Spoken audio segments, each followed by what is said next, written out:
तो सबको जय मसीह। आज हम देखेंगे परमेश्वर के जन्म के, उनके इकलौते पुत्र के जन्म के विषय में कि प्रभु यीशु मसीह का जन्म किस प्रकार से होता है और हम लोग दिसंबर में क्रिसमस किस लिए मनाते हैं। क्रिसमस मनाने का मेन रीजन जो है, मतलब मेन कारण क्या होता है। तो हम उसके लिए एक वचन को देखेंगे, मत्ती का पुस्तक, उसका 1 अध्याय का 18 से पढ़िएगा। यीशु मसीह का जन्म इस प्रकार से हुआ कि जब उसकी माता मरियम की मंगनी यूसुफ के साथ हो गई तो उसके इकट्ठा होने से पहले वह पवित्र आत्मा की ओर से गर्भवती पाई गई। 1 मिनट, यहाँ बोलता है वचन कि यीशु मसीह का जन्म इस प्रकार से हुआ कि जब उसकी माता मरियम की मंगनी यूसुफ के साथ हो गई तो उनके इकट्ठा होने से पहले ही वह पवित्र आत्मा की ओर से गर्भवती पाई गई। मतलब वचन बताता है कि जब मरियम का मंगनी हो चुका था, जब मरियम का मंगनी यूसुफ के साथ हो चुका था तो वो दोनों को मतलब इकट्ठा होने से पहले, संबंध बनाने से पहले ही पवित्र आत्मा के द्वारा वो गर्भवती हुई थी, गर्भवती पाई गई। उनके गर्भ में मतलब प्रभु यीशु मसीह को पाया गया वो पवित्र आत्मा के अभिषेक के द्वारा। अतः वहाँ लिखा है कि अतः उसके पति यूसुफ ने धर्मी था और उसे बदनाम करना नहीं चाहता था, उसे चुपके से त्याग देने का विचार किया। लेकिन जब वो यूसुफ सोचा कि अरे हमारा इसके साथ मंगनी हुआ है और हम लोग अभी इकट्ठा हुए ही नहीं, जब हमारे बीच कोई ऐसा संबंध बना ही नहीं तो फिर ये माँ कैसे बन गई। मतलब ये बिलीव करने वाली बात ही नहीं थी कि एक औरत बिना मतलब पति के साथ रहे हुए वो गर्भवती कैसे हो सकती है। लेकिन वचन बताता है, यशायाह के पुस्तक में हम जाएंगे, फिर आगे का वचन पढ़ेंगे। यशायाह 7:14 में भविष्यवाणी हुआ था कि इस कारण प्रभु आप ही तुमको, मतलब इस कारण जो हमारा प्रभु है वो आप ही हम सबको एक चिन्ह देगा। सुनो, एक कुंवारी गर्भवती होगी और पुत्र जनेगी और उसका नाम इमानुएल रखेगी। हालेलुया, परमेश्वर का नाम का महिमा हो। मतलब ये यीशु मसीह के जन्म से कई हजारों साल पहले भविष्यवाणियां किया गया था कि एक कुंवारी माँ जो है वो गर्भवती होगी पवित्र आत्मा के द्वारा और एक पुत्र को जनेगी और उसका नाम इमानुएल रखा जाएगा। वो भविष्यवाणी मत्ती के पुस्तक 1 अध्याय के 18 वचन से लेकर के जब हम 32 तक देखते हैं तो ये वचन क्या है, पूरा होता है परमेश्वर के अनुग्रह से। और एक खूबसूरत हमारे उद्धारकर्ता का जन्म माँ मरियम के द्वारा, कुंवारी मरियम के द्वारा होता है। तो 19 में कह रहा है कि अतः उसके पति यूसुफ ने जो धर्मी था और उसे बदनाम करना नहीं चाहता था और उसे चुपके से त्याग देने का विचार किया। वो जो धर्मी जन था, यूसुफ भी जो था वो धर्मी था और वो नहीं चाहता था कि मरियम को बदनाम करे। वो नहीं चाहता था कि मरियम को कोई बुरा भला या कुछ भी बोले। वो चाहता था कि मरियम का इज्जत बचा रहे और उसका भी इज्जत बचा रहे। इसलिए वो मरियम का बिना दिल दुखाए चुपके से उसे त्याग देने का क्या करता है, वो विचार करता है। वो सोचता है कि वो उसे क्या करे, त्याग दे। लेकिन कहने का मतलब है परमेश्वर का योजना तो कुछ और ही था। तो यहाँ 20 में कहता है, जब वो इन बातों को सोच में ही था तो प्रभु का स्वर्गदूत उसे स्वप्न में दिखाई देकर कहने लगा, हे यूसुफ, दाऊद की संतान, तू अपनी माता मरियम को अपने यहाँ ले आने से मत डर। मतलब स्वर्गदूत उसे स्वप्न में दिखाई देकर उसे कहने लगा कि हे यूसुफ, दाऊद के संतान, तुम अपनी पत्नी मरियम को अपने यहाँ ले आने से मत डर, क्योंकि जो उसके गर्भ में है वह पवित्र आत्मा की ओर से है। हालेलुया। मतलब स्वर्गदूत, ये बहुत बड़ी बात है कि स्वर्गदूत आकर के और यूसुफ को जब वो नींद में था एक मैसेज को देता है कि तू मत डर। नींद में था, वो डर गया होगा, अरे ऐसा क्या हुआ, जो मेरे सामने ये कौन आके खड़ा हो गया। बहुत सारे सवाल उसके मन में चले होंगे। लेकिन जब वो स्वर्गदूत उससे बातें किया, जब उसे स्वर्गदूत बताया कि ये पवित्र आत्मा की ओर से क्या हुई है, गर्भवती है और उसको ले आने से मत डर और वो पवित्र आत्मा की ओर से है, तो वो प्रसन्न हुआ और उसकी बातों को काटा नहीं। वह पुत्र जनेगी और तो उसका नाम यीशु रखना, क्योंकि वह अपने लोगों का उनके पापों से उद्धार करेगा। तब जाकर के ये खुश हुआ, ये प्रसन्न हुआ कि ये परमेश्वर की योजना के अनुसार उस पुराने वचन को पूरा करने के लिए हुआ, जो यशायाह भविष्यवक्ता के द्वारा भविष्यवाणी किया गया था कि वह पुत्र जनेगी और तू उसका नाम यीशु रखना, क्योंकि वह अपने लोगों को उनके पापों से उद्धार करेगा। हालेलुया, परमेश्वर का नाम का महिमा हो। वो पुत्र जनी और उसका नाम यीशु रखा गया। और यहाँ 22 में कहता है कि यह सब इसलिए हुआ कि जो वचन प्रभु ने भविष्यवक्ताओं के द्वारा कहा था वो पूरा हो। देखो, एक कुमारी गर्भवती होगी और एक पुत्र जनेगी और उसका नाम इमानुएल रखा जाएगा, जिसका अर्थ है परमेश्वर हमारे साथ है। हालेलुया।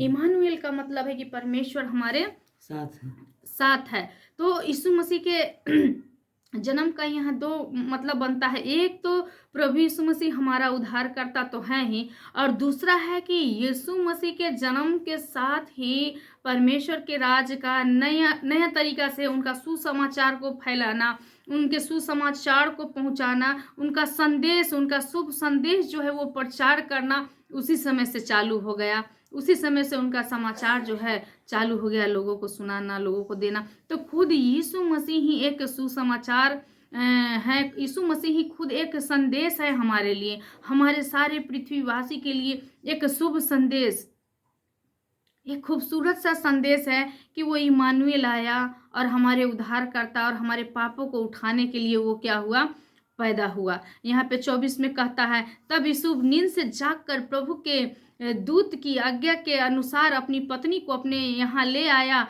और जब तक वह पुत्र न जनी तब तक वह उसके पास न गया, और उसने उसका नाम यीशु रखा। उसने उसका नाम क्या रखा? यीशु रखा। यहाँ यशायाह के पुस्तक में वो पहले ही सारी बातों को भविष्यवाणी के द्वारा बोला गया था, ताकि ये बात पूरा हो और प्रभु यीशु मसीह के द्वारा हम सब के जीवन को बचाया जाए और हमारा जीवन क्या हो, नाश न हो, परंतु हम लोग क्या करें, अनंत जीवन को प्राप्त करें। तो परमेश्वर का नाम का महिमा अनुग्रह हम लोगों के साथ है। बस यहाँ हम लोगों को देखने का आवश्यकता है, समझने की आवश्यकता है कि हमारा यीशु मसीह एक सुसमाचार, एक संदेश बन के हमारे जीवन में आए।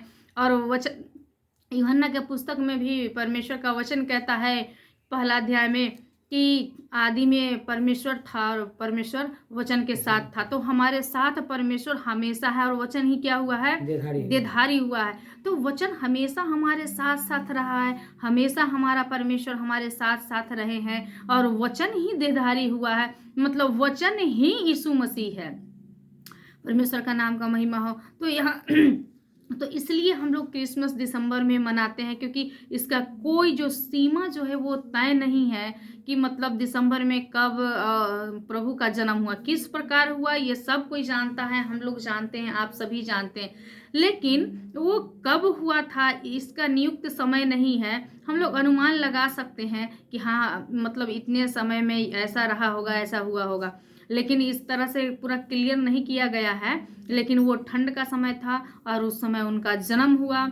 और एक और बात यहाँ पे इस चीज़ को हम लोग को पता चलता है कि जनगणना का जो समय होता है, जो हमारे देश में आज जनगणना का जो बातें होती है, जनगणना किया जाता है, वो यीशु मसीह के जन्म के समय से ही लागू हुआ था। और इसीलिए जब यीशु मसीह का जन्म होने का समय था तो वहाँ कोई जगह खाली नहीं मिला, इसके वजह से उनको गौशाला में जाना पड़ा उन मरियम को, क्योंकि यही होना था, क्योंकि परमेश्वर की योजना में ही यही था। तो आगे का वचन हम देखेंगे, लूका 1:26 पढ़ेंगे।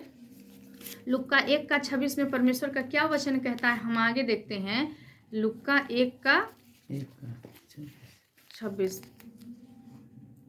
तो परमेश्वर जो है अपने अनुग्रह के अनुसार, अपने दया के अनुसार हमारे पापों के लिए, ताकि कोई मनुष्य के पवित्र बलिदान के द्वारा ही मतलब कि हमारा छुटकारा हो सकता है, तो उसके लिए एक पवित्र मनुष्य ही पैदा होगा, तभी हमारे पाप का क्या होगा, छुटकारा होगा। तो यहाँ 6वें महीना में परमेश्वर की ओर से जिब्राइल एक के 6 में कहता है, 6वें महीने में परमेश्वर की ओर से जिब्राइल स्वर्गदूत गलील के नासरत नगर में एक कुमारी के पास भेजा गया जिसकी मंगनी यूसुफ नामक दाऊद के घराने के एक पुरुष के साथ हुआ। मतलब जो यूसुफ था वो दाऊद के घराने के साथ था और उसका मंगनी हुआ था उसके साथ। और 6वें महीने में, मतलब जो यूहन्ना बपतिस्मा देने वाला था उसके जन्म से पहले 6 महीना पहले की बात है, जब उसकी माँ के गर्भ में वो 6वें महीना का था,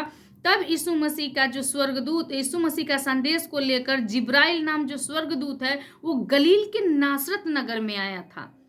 परमेश्वर का नाम का महिमा, वो गलील के नासरत नगर में आया था और वो ये संदेश को भेजा था कि एक कुमारी के पास भेजा गया कि उसकी कि वो क्या हो, गर्भवती हो। वो कुमारी कौन थी? वो कुमारी मरियम थी। उस कुमारी का नाम क्या था? मरियम था। और 28 में कह रहा है कि स्वर्गदूत ने उसके पास भीतर आकर कहा, आनंद और जय तेरी हो। कितना महान बात है ना। वो औरत कितना भाग्यशाली, कितना मतलब परमेश्वर में वो कितना पवित्र थी कि स्वर्गदूत जिब्राइल नाम के स्वर्गदूत को परमेश्वर भेज करके मरियम को कह रहा है वो स्वर्गदूत कि आनंद और जय तेरी हो जिस पर ईश्वर का अनुग्रह हुआ है, प्रभु तेरे साथ हैं। वो आकर के ये मैसेज सुनाता है मरियम को कि तेरी जय हो, क्योंकि ईश्वर का जो है तुझ पे अनुग्रह हुआ है और तेरे साथ है। मतलब ईश्वर जो है वो तेरे साथ है। वह उस वचन से बहुत घबरा गई और सोचने लगी कि वह किस प्रकार का अभिवादन है। मतलब वो घबरा गई कि भाई ये स्वर्गदूत आ करके और किस प्रकार का अभिवादन हमारे साथ कर रहा है, वो किस प्रकार का मुबारकबाद दे रहा है और आनंद होने के लिए बोल रहा है, मतलब ये क्या है। वो थोड़ा सा डर गई, वो थोड़ा सा भयभीत हो गई। लेकिन आगे का वचन कहता है कि हे मरियम भयभीत न हो, क्योंकि परमेश्वर का अनुग्रह तुझ पर हुआ है।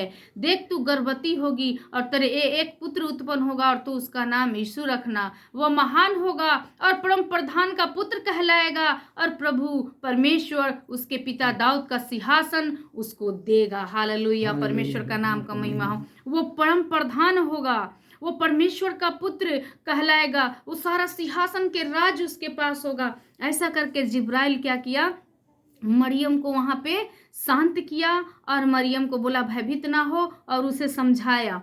और हम लूका 2:9 और 15 में पढ़ते हैं। यहाँ पे बहुत सुंदर से वचन को 9 में कहता है, प्रभु का एक दूत उसके पास आ खड़ा हुआ और प्रभु का तेज उनके चारों ओर चमका और ये बहुत डर गए। मतलब परमेश्वर का तेज जब चारों ओर चमका तो बहुत डर गए। तब स्वर्गदूत ने उनसे कहा, मत डर, क्योंकि देखो मैं तुम्हें बड़े आनंद का सुसमाचार सुनाता हूँ, कि मैं तुम्हें बड़े आनंद का सुसमाचार सुनाता हूँ जो सब लोगों के लिए होगा, कि आज दाऊद के नगर में तुम्हारे लिए एक उद्धारकर्ता जन्मा है। क्या जन्मा है? आज उद्धारकर्ता जन्मा है। मतलब सारे लोगों के लिए, पूरा नगर के लोगों के लिए, पूरा पृथ्वी वासी के लोगों के लिए कौन जन्मा है?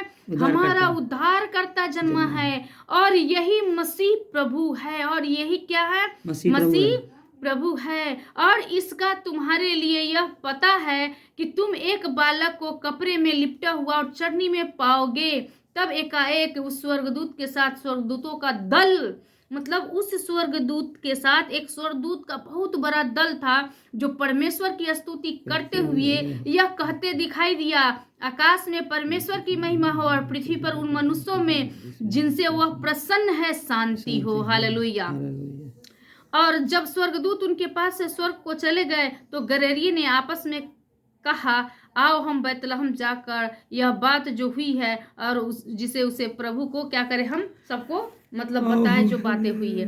तो वो स्वर्गदूत का दल तो हमारे